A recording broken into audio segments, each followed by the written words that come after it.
Uma vez, em uma comunidade indígena, uma criança pequena perguntou a seu pai por que existiam homens maus na Terra, sendo que era tão bom viver em paz e em harmonia. O pai, então, tentando lhe explicar de forma simples, contou que todos os homens possuem em seu coração 2 lobos. Um deles gentil, cuidadoso com suas crias, sempre atento à segurança da sua alcateia, e sempre disposto para trazer comida para o sustento dos seus semelhantes. O outro lobo, no entanto, egoísta, não se importa com ninguém a não ser com ele mesmo. Caça só para seu próprio sustento e abandona a seus irmãos lobos assim que surge o menor sinal de perigo. O pequeno não entendeu muito bem e perguntou: mas por que os homens são bons ou são maus? O pai então respondeu: ser bom ou ser mau dependerá de a qual dos 2 lobos o homem alimentará no seu coração. Esta pequena e conhecida história expõe o estrago que a dor, as mágoas e os maus sentimentos provocam no nosso íntimo. E nos mostra uma outra coisa, que é a capacidade que todos nós temos de escolher como é que nutrimos nossas emoções, como é que permitimos que elas cresçam até perder sua proporção sustentável dentro de nós, ou lhe otorguemos um espaço apropriado, sem perder de vista o essencial e a relação certa e equilibrada que estas, as emoções, devem manter com a sabedoria. Sim, as emoções são sobrevalorizadas como sendo características humanas, romantizadas como virtudes e como uma das coisas que fazem a vida ter sentido. São maravilhosas e revitalizantes, mas quando, e só quando, elas estão em equilíbrio, ou fazem parte de um movimento concordante dentre outras qualidades humanas, como a polidez, a sinceridade, a bondade e o senso de justiça, sempre amparadas na sabedoria, claro. Tenhamos em conta que sentimentos como o ódio ou a raiva não vão a ser necessários ser apresentados para nós, e são reconhecidamente nefastos para a nossa saúde física e afetiva. Mas o sentimento de amor, ele é muito bom, mas também pode nos conduzir à doença quando é mal compreendido, como acontece corriqueiramente. Mas por que dizemos tudo isso? Como tudo, nos relacionamentos humanos, nada pode ser classificado simploriamente. Cada relacionamento é único e carregado de histórias, de características irrepetíveis.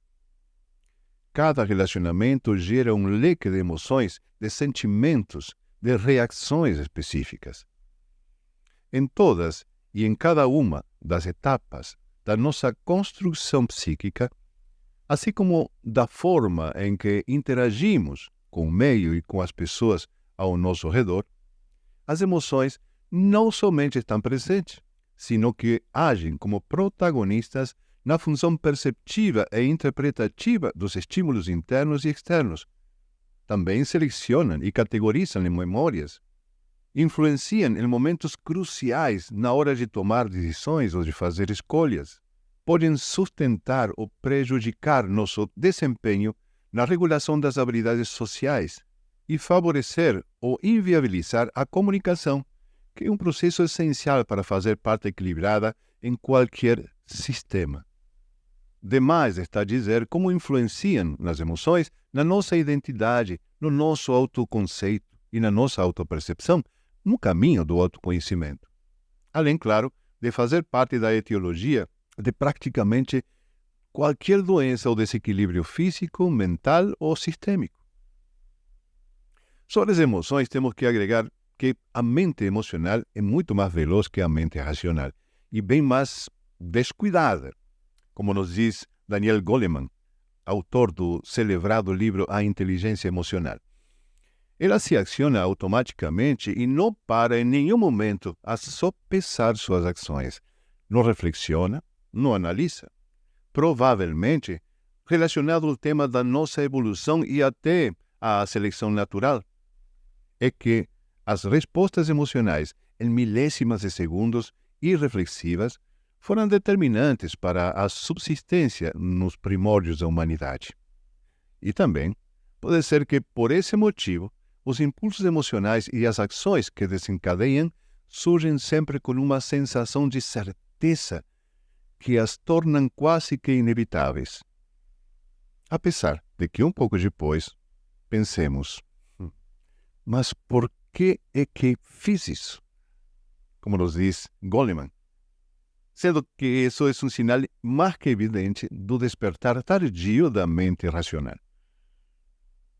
Mas tanto as emoções como as suas origens longe estão de serem devidamente definidas, devidamente compreendidas, e não é a intenção nem temos a capacidade de analisar esse tópico. Tomando um atalho, então, podemos observar que emoções boas ou que são corretamente nutridas produzirão efeitos e consequências positivas, entanto que as emoções ruins ou mal alimentadas terão efeitos e, portanto, consequências que poderemos chamar de negativas. Ainda que sistemicamente não seja correto diferenciar entre emoções boas ou más, neste momento nos estará ajudando em nossa reflexão. As mágoas, que podemos definir como uma sensação dolorosa causada por uma decepção, por uma ofensa ou indelicadeza, por um ressentimento, é uma emoção um tanto desconcertante, na medida em que, na sua origem, existe uma ação que nos atinge com maior força, porque não é esperada, nem aparentemente merecida. No entanto, a nossa reação emocional, a mágoa, irrompe automaticamente da nossa própria construção, absolutamente tingida de elementos emocionais como consequências das experiências que já tivemos, sendo fiel a um sistema de crenças aprendido e à sombra de toda uma bagagem sistêmica que a maior parte das vezes desconhecemos. E, geralmente, não é proporcional nem existe como uma reação direta à ofensa em questão. O padrão da mágoa está presente em alguns dos meus consulentes. E o que podemos observar é que, geralmente, se dissipa depois de poder olhar com sinceridade e com serenidade a própria origem da mágoa, e ver que aquela decepção se origina mais nas nossas próprias expectativas que nas ações que nos afligiram. Elas perdem força quando os consulentes podem observar que as ofensas ou indelicadezas podem ter origem compreensível nas adversidades, nuances e circunstâncias da vida de quem nos ofendeu. Isto porque até nós mesmos podemos estar nessa origem, podemos fazer parte dessa origem quando se trata de relacionamentos dentro do sistema familiar. Por outra parte, as emoções desmedidas, exageradas ou desequilibrantes nem sempre serão um obstáculo para a felicidade ou para o bom viver. Uma forma de abordar de forma eficiente esta questão de o que fazer com as mágoas no coração é tentar compreender que tipo de reações ou de não reações estas emoções nos provocam. Para nós, consteladores, existem 4 tipos de emoções a ter em conta: primárias, secundárias, sistêmicas e as meta-emoções ou metasentimentos. Sentimentos primários são os que estimulam a ação, são simples e resolutivos, ajudam impulsionando para a construção de soluções. São as emoções que se experimentam geralmente sem fechar os olhos, de olhos abertos, que desencadeiam reações que resultam ser proativas. Entanto que as emoções secundárias consomem energia, imobilizam, geram inércia e sentimentos de autopiedade ou de autopunição. Nos deixam sem ação e se experimentam majoritariamente de olhos fechados. Nestas emoções, a energia que deveria ser dirigida a estimular mudanças se perde ou dissolve numa atitude de insegurança e de fraqueza que ganha força no estado de ego-criança. As emoções sistêmicas são emoções tiradas de contexto e são responsabilidade dos indivíduos. Quando a pessoa toma como seu um sentimento alheio. E, nestes casos, por mais que provoquem respostas primárias ou secundárias, nossas tentativas de modificar a situação costumam falhar. Neste caso, empatia ou solidariedade podem nos conduzir a situações bem mais complicadas e ser muito mal compreendidas como positivas, quando em realidade não são. As meta-emoções ou meta-sentimentos são uma categoria de sentimentos que são pura energia, destituídos de emoções. Podemos citar como exemplo, e vocês podem experimentar, a coragem, o assentimento, o amor superior, aquele amor puro, a serenidade e tantos outros estados emocionais. Se podemos distinguir a mágoa como sentimento primário ou secundário, saberemos se esta emoção nos conduz, através da energia da vida, às soluções e modificações necessárias.